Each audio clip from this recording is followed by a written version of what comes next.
오박원순 전 서울시장을 성추행 혐의로 고소한 피해자 측이 서울시에서 성희롱은 일상이었다고 주장했다.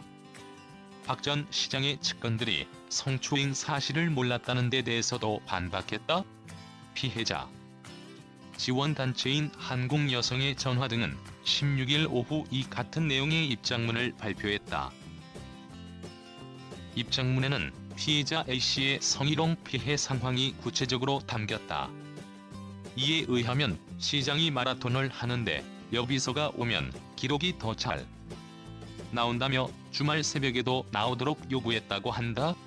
비서에게 시장 기쁨조 역할 요청 낮잠 깨우는 일도 여비서가 또 비서에게 시장 기분을 좋게 하라며 기쁨조 같은 역할을 요청했다. 시장이 운동 후 샤워할 때 시장이 벗어둔 속옷을 비서가 봉투에 담아야 했다. 여비서가 깨워야 시장이 기분 나빠하지 않는다며 침대에서 낮잠 자는 시장을 직접 깨웠다. 혈압도 의료진이 아닌 여비서 업무로 주어졌고 자기가 재면 내가 혈압이 높게 나와서 기록에 안 좋다며 성희롱성 발언이 이어졌다 등의 내용도 입장문에 적시됐다. 피해자 A씨는 2016년 1월부터 반기별 인사이동을 요청했으나 이루어지지 않았다고 주장했다. 그러다 2019년 7월 근무지 변경이 이루어졌다. 이후 다시 비서 업무 요청이 A씨에게 왔다고 한다. 이에 A씨는 인사 담당자에게 성적 스캔들 등의 시선이 있을 수 있으니 고사하겠다고 말했다.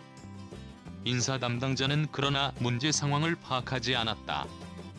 A씨는 결국 지난 8일 성추행 혐의로 박 전 시장을 경찰에 고소했다.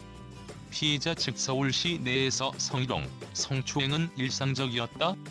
서울시 내에서 성희롱, 성추행이 자주 발생했다는 지적도 나왔다. 회식 때 노래방에서 허리 감기와 같은 신체 접촉, 택시에서의 성추행 등 구체적 피해 사례가 입장문에 적혔다. 피해자 측은 특히 한 매체 보도에 의하면 서울시장, 전 비서실장 사인인 서정협 행정일부 시장, 허용 더불어민주당 국회의원, 김주명 현 서울특별시 평생교육원장, 오성규 전 비서실장은 이상한 김새를 채지 못했다고 했다며 그러나 시장실과 비서실은 일상적인 성차별로 성희롱 및 성추행 등 성폭력이 발생하기 쉬운 업무 환경이었다고 반박했다.